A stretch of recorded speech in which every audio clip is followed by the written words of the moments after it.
Hi, I'm Lawrence Edwards from Black Mountain Honey. Welcome to another episode of No Nonsense Beekeeping. In this video, I'm going to show you a colony that came very, very close to starving through isolation. I'm going to show you what the colony looks like, and I'm going to show you the manipulation that I did to save the colony starving from isolation starvation. So a little bit about isolation starvation first. It's surprising how often this happens. Bees don't fully understand where the stores are in the colony. This is a very artificial nest for them. We built it, we put the dimensions to suit the beekeeper. In a natural cavity, they tend to be a little bit thinner and a little bit narrower, which means they work from the bottom, work up, and they don't tend to veer off too much away from the stores. When you've got a big square box like this, they can move over to one side and they can starve because they don't realise that the stores are on the other side. And that is exactly what's happened here. So I opened up this colony here. All of the other colonies in this apiary, the nukes, they're booming, they're really big. And I opened this one up the other day and I noticed that it wasn't anywhere near as big as the other ones. And I thought, that's strange, probably a drone laying queen, probably a dwindling colony. And as soon as I opened it up and took a look inside at the frames, I realised that all of the stores were on one side, and then surrounding the queen and the eggs and the worker brood, there was very little, pretty much no stores.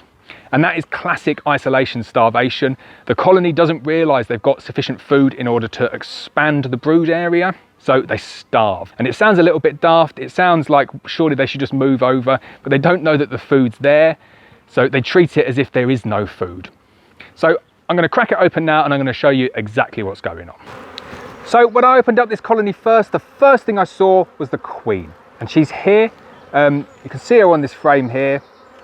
Healthy looking queen, doesn't look damaged, and I've seen eggs, and I've seen capped worker brood as well. So I know the queen's well mated. I'm confident there isn't any issue with the queen, and I'm confident that the diminishing colony here is as a result of isolation starvation. So when I came across this colony, this portion at the front here was where all the bees were. This is where the brood is. This is where I found the queen in the front 4 frames.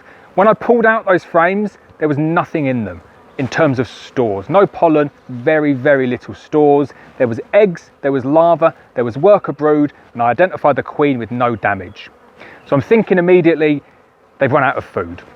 As soon as I moved back towards this portion at the back, so the 5 or 6 frames at the back, it was apparent there was lots and lots of food. And the colony was reducing its brood nest down to try and factor in the fact that it didn't have food. Now what you could do with a colony like this, if the temperature allows it, is to give them a feed. But the fact that they've got feed already here, the manipulation in my mind was very, very simple. So I'm just going to show you some of the frames and show you exactly what I was looking at when I first encountered what was going on. So the 2 frames that I've just pulled out there that I'm going to show you now, these were perfectly indicative of the front 4 frames.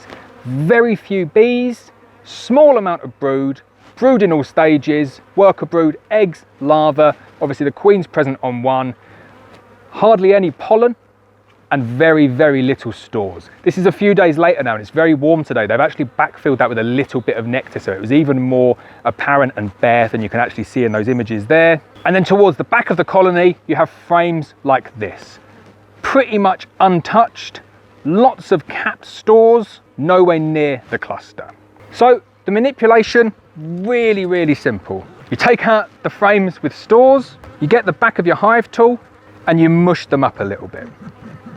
You're not looking to go crazy, you just want to take the very top of that cappings off to make the stores available. And this is especially important if the colony is really weak, which it is in this case here. And then all you do is you just rearrange the frames. It's really, really simple. You're moving the food to where the bees can use it. And what I like to do is I'll identify the best side and I'll put that side facing the cluster on one side, and then I'll do another frame like this and I'll put that good side facing the cluster on another side. So I'm sandwiching the weak, isolated colony of bees with some really good accessible stores. And then what I also do is I look in the colony, and if there's a frame with some nice open stores in it as well, I'll put that in the middle. Give the bees absolutely no clue whatsoever. They cannot miss where that stores is. It's to the left, it's to the right, and it's in the middle. They will immediately jump on it and it will act as if there's a flow going on. They will think there's lots of food coming in here, and that should turbocharge the queen, get her to lay. So just double checking, I've got the queen on this frame here. I'm putting that into frame slot 3, so 3 frames in from the front. I'm taking my nicely mushed up stores and I'm going to put that facing in the brood nest. Then I take another frame. This one here is an old national frame that's been built down. Another frame full of stores, put that to one side, and then I want to identify where the brood nest ends. And these frames, they've not got many bees on. You just want to go to the last frame where there's any brood. So there you go, I've identified frame 4. So there's only really 2 good frames in here with any amount of brood on. The queen has decided to jump onto that frame, so they're next to each other. And then I'm going to take my frame, and I've actually found one here with some really nice open nectar, and I'm going to put that closest to the brood on the other side as well. Now, if your colony was bigger than this and you had, say, like 4 or 5 frames of brood and they were really starving, I would slot that final frame of stores in between the brood as well, and they'll really start to work on it. This colony here is only 2 frames of brood, so I don't want to split it up too much. There's not enough bees here to kind of maintain that colony size over a split frame in the middle, so I'm just going to set it up like that. So I've got a frame of stores, brood, and then another frame of stores, and I've got the good side of the frame facing into the colony to make sure they've got the food exactly where they need it. And then you can just strap your colony up. That is the end of the manipulation. It's a really, really simple manipulation. Might be a bit late on this colony. They look a little bit far gone, but they're probably going to recover kind of come the end of spring. This colony is so far behind the rest of them. I'm outputting supers on a lot of my boxes, 14 by 12 boxes, because they're full. There's 10 frames of bees and 8 or 9 frames of brood. Obviously this one here, you've probably got a quarter of a frame of brood and a handful of bees. But what you've done there is you've done a manipulation that's potentially going to save that colony. The queen's good. She's laying good eggs, larvae, worker brood in a reasonable pattern. You can't really judge the pattern because she's not got the incoming flow of nectar to really perform well. What you've done there though is you've rearranged the colony in order to provide sufficient food to try and get them through that period and to try and get them to build up to an adequate strength. When you're doing this manipulation, you can do that quite early in the year. So when you're kind of coming into February and March, I know people say don't open your colonies, don't go and look into your colonies. If you didn't look into this colony, and I know it's end of March now, I probably could have looked into this one a little bit earlier. But if I didn't look into this colony, that colony would have died and they would have just dwindled to nothing because they didn't have access to that food and they would have starved. So the damage that you can do by going and looking into your colonies is potentially offset by saving a couple of colonies like this where they're going to starve through isolation starving. And what you can do to mitigate it is you can just religiously put fondant onto your colonies straight on top of the frames so the bees struggle to not find it. And that's what I tend to do on all of my colonies. This one here, I didn't do that. So I didn't put fondant on this one because it was so heavy when I was hefting it.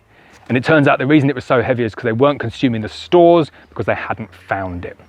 So I think that's the lesson here really, is that hefting doesn't tell you everything about what's inside the colony.